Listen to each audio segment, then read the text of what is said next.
primeros años de vida pueden determinar cómo será una persona en un futuro?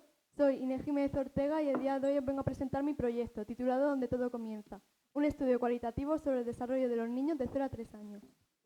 En primer lugar, tenemos un índice que consta de un marco teórico, luego pasaré a desarrollar mi marco empírico que consta de las encuestas y de las entrevistas y por último haré una pequeña conclusión. Este trabajo analiza el desarrollo integral de la primera infancia, que abarca los 1000 primeros días de vida del niño y constituyen el 80% de su arquitectura cerebral. Esta investigación se pregunta si la sociedad invierte suficiente tiempo y los suficientes recursos hacia el cuidado de los niños.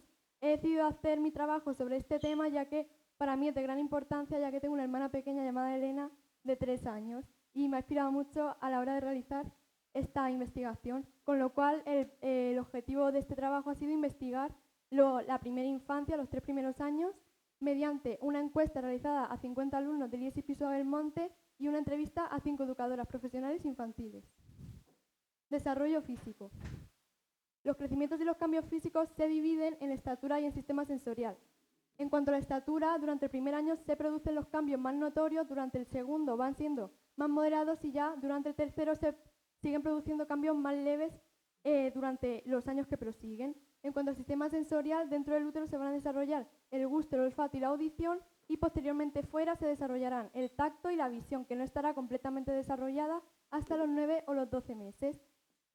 Entendemos por desarrollo psicomotor como la evolución continua de las capacidades que tiene el infante con el objetivo de que estos realicen sus primeros movimientos. Tenemos los hitos del desarrollo motor grueso y fino. En cuanto a las habilidades motrices gruesas, son aquellas que las constituyen movimientos más notorios como correr o saltar y se constituyen antes que las finas. Luego vamos a pasar a las motrices finas, que son aquellos movimientos más leves hechos por boca, pies o manos que van a permitir al infante conocer la textura o sabor de un objeto. En el desarrollo psicomotor influyen múltiples factores, por ejemplo, la herencia de enfermedades, en referencia al embarazo, si ha habido abortos anteriores o no, el parto, si ha sido de larga duración o cesárea, y el ambiente familiar que va a influir cómo será la relación entre padres e hijos en un futuro. El medio también influirá mediante la alimentación y la locomoción. Estos son algunos síntomas que indican que el infante puede presentar alteraciones en su desarrollo. Mantenimiento de patrones que deberían haberse acabado, detención de signos extraños a cualquier edad, entre otras.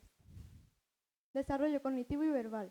Entendemos como desarrollo cognitivo como las habilidades de pensamiento, razonamiento o comprensión con las que el infante va a desarrollar su conocimiento. Tenemos aquí una tabla que representa una secuencia de un desarrollo cognitivo normal, que abarca desde los 2 a los 6 meses, cuando el bebé solo logra enfocarse en un objeto persona, hasta los 25 o 36, cuando ya va a lograr comprender conceptos opuestos como bueno o malo. Los procesos de aprendizaje en la primera infancia son todos muy parecidos en todos los infantes. El factor indispensable es la imitación y en cuanto a funciones cognitivas se da en el desarrollo del lenguaje, la audición, del olfato, entre todos los demás. Los pasos que sigue un infante para aprender son la exploración, posteriormente pasará a imitar, luego repetirá las acciones de su entorno más cercano y por último experimentará por él mismo. Voy a pasar a desarrollar algunas teorías de las personas más influyentes a la hora de los estudios del desarrollo cognitivo.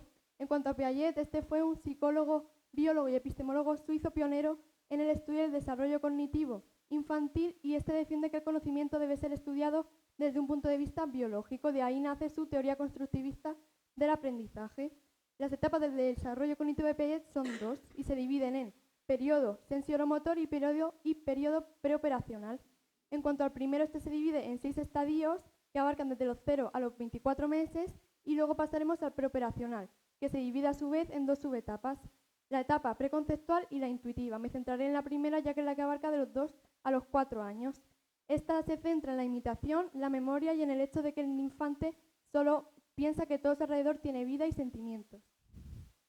Vygotsky es considerado uno de los primeros críticos a la teoría del desarrollo cognitivo de Piaget, ya que él nos cuenta que el conocimiento se crea mediante las interacciones sociales.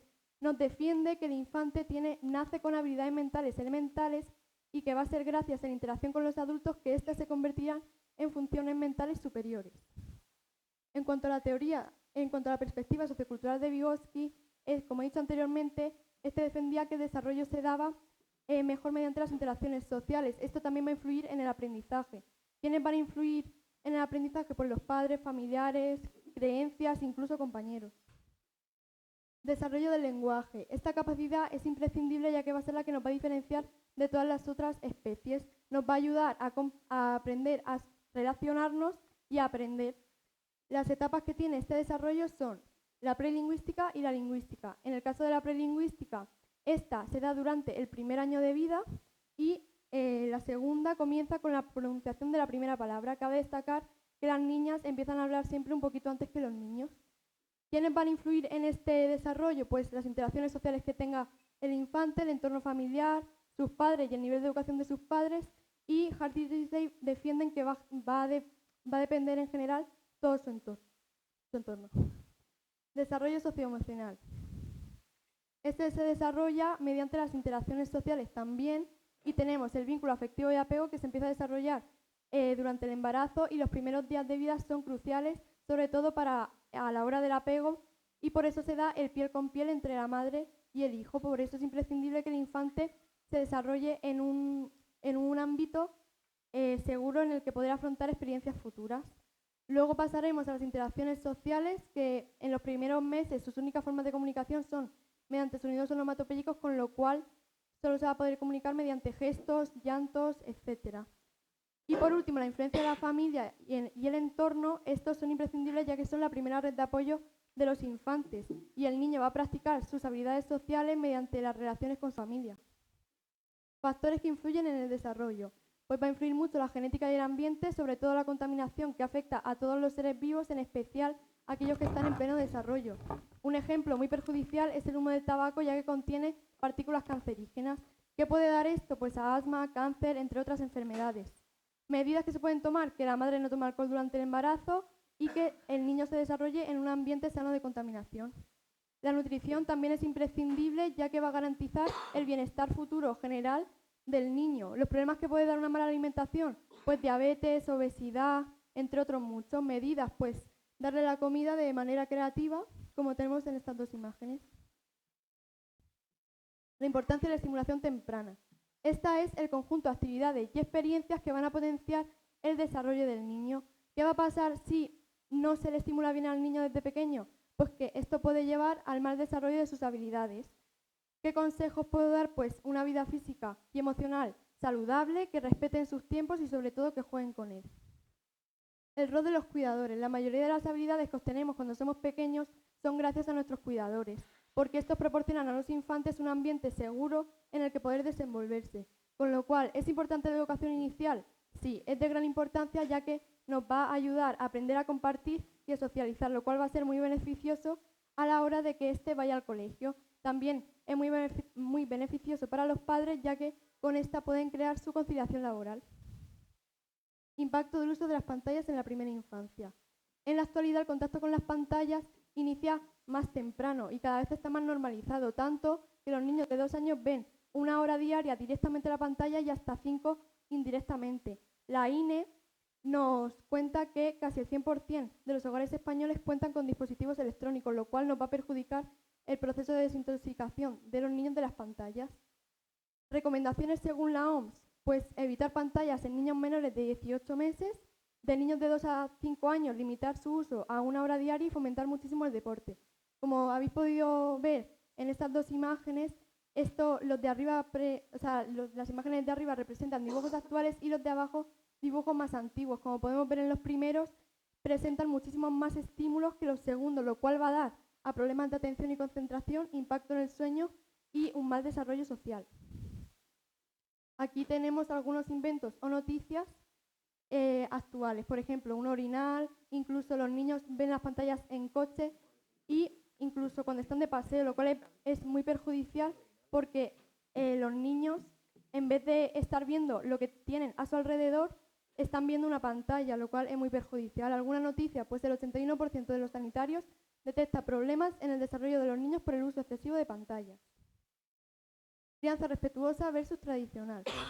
La crianza respetuosa es un enfoque donde se priorizan las emociones del infante, pero por el contrario, la tradicional se basa en la imposición de normas, premios y castigos. Algunas frases muy típicas son: porque lo digo yo, eso no es nada, estás llorando por una tontería, no llores, etc. ¿En qué se diferencian? Pues en el ámbito emocional, la respetuosa va a validar las emociones, mientras que la tradicional no les va a dar importancia. En cuanto a la autoestima, la respetuosa genera autoestima y la tradicional puede llegar a generar inseguridades, y el comportamiento, la respetuosa va a enseñar desde el comportamiento, pero la tradicional solamente se puede obedecer. Una vez realizado el análisis de la teoría, voy a pasar a explicar los resultados de las encuestas y de las entrevistas. Análisis de las encuestas. Se pasaron a 50 alumnos del Instituto de Belmonte divididos en diferentes cursos. En cuanto al bloque de las tecnologías y las pantallas, un 72,7% nos indicaron que los niños de su alrededor sí veían dibujos a menudo. Relacionado con esto, un 45,7% piensan que son una buena opción siempre y cuando sea para que los padres puedan estar tranquilos y sean en inglés. Relacionado con las actividades, un 60% nos contaban que solían ir al parque con ellos, un 30% ver películas y lo que menos hacían hacer manualidades. Se les preguntó que creían que si creían que jugar podía ayudar a los niños a la hora de su desarrollo motor. La mayoría respondieron que sí, lo cual es una respuesta bastante acertada. En cuanto al bloque de percepciones sobre el desarrollo y seguridad, comer bien y dormir seguido de darle cariño y atención y jugar son las cosas que los encuestados creen que son más importantes a la hora de que el bebé crezca sano. Se les preguntó también que qué cosas creían que podían ser perjudiciales a la hora del desarrollo de los niños.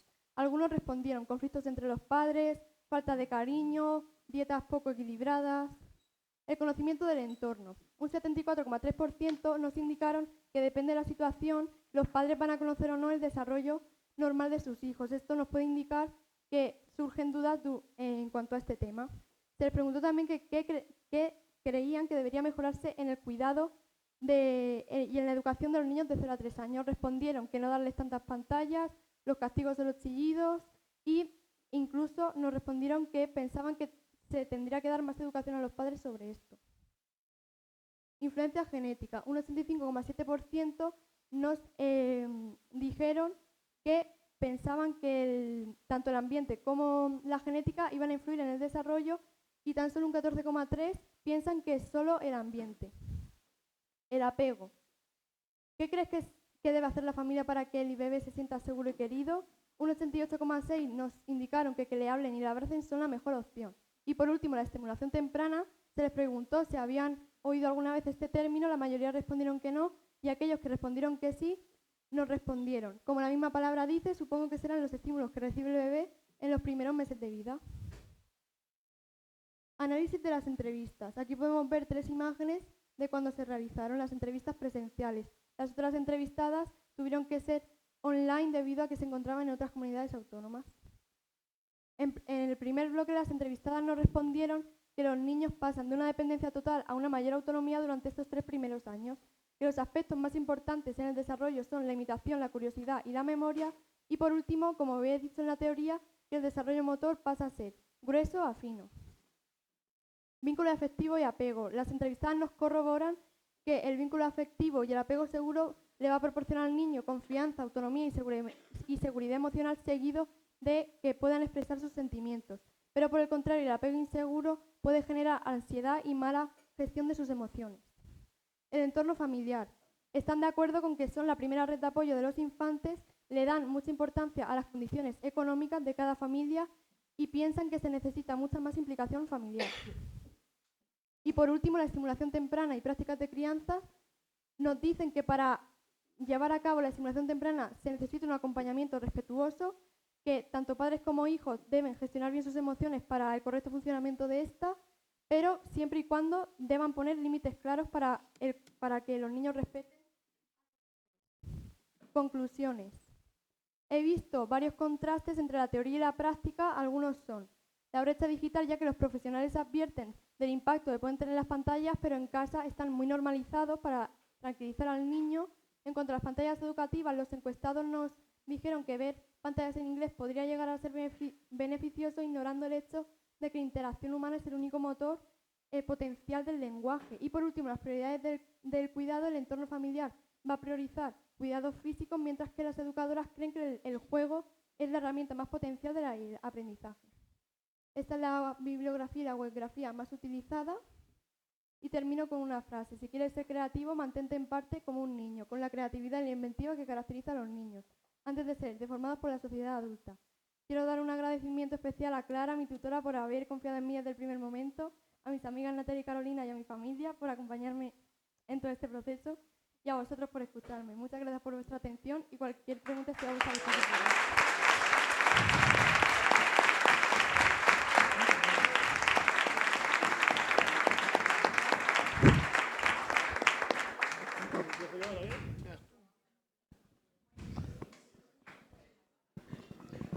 Hola. ¿Ya estás, Irene? Inés, ¿ya estás mejor?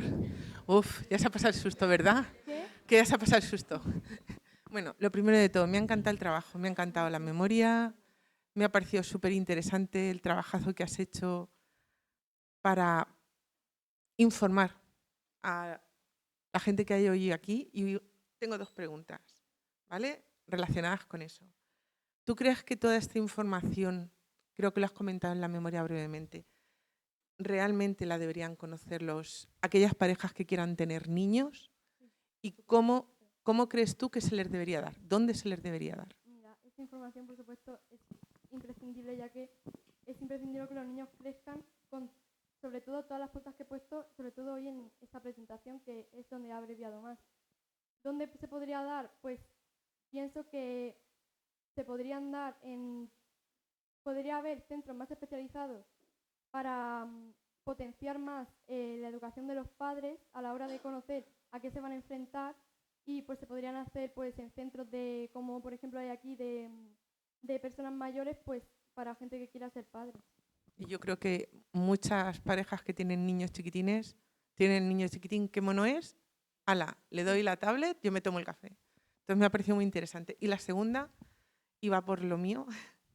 A ver, ¿por qué elegiste la pregunta de ver dibujos en inglés? Y lo que me ha sorprendido un montón es por qué la gente se piensa que ver los dibujos en inglés es mejor que verlos en español. Y si fueran en francés, los niños no aprenderían. Y si fueran en coreano tampoco. O sea, ¿por qué elegiste la pregunta de ver dibujos en inglés? ¿Y por qué crees tú que la gente que se piensa... Pues pienso que a día de hoy el inglés es como un idioma que la gente piensa que es imprescindible aprender. Entonces decidí hacer esta pregunta porque pienso que he escuchado muchas veces que, por ejemplo, muchas frases como voy a poner los dibujos pero mejor en inglés, que así aprenden más, cosas así. Entonces decidí hacer esta pregunta así para contrastar lo que he oído con lo que pasa aquí, lo que piensan aquí en el instituto. Y efectivamente pues también piensan que es más beneficioso y no entiendo la verdad por qué, porque Aprenden inglés antes, claro, pero no aprenden. pero no No aprenden más. O está sea, como aprenden inglés antes porque están expuestos, como en otro momento de la memoria hablas, de que los bebés aprenden la fonología, ¿verdad? Ven cosas en inglés y aprenden a reconocer otros sonidos. Simplemente me ha resultado muy... Si ves una cosa en inglés, eres más listo. Va a y es ser que que no. está claro que nunca se debe la gente piensa que porque vean dibujos en inglés van a ser bilingües, pero en realidad el único motor potencial para que se hablen es si tuviera una familia que hablara inglés. O sea, no se debe comparar nunca los dibujos con la interacción humana.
Vale, vale.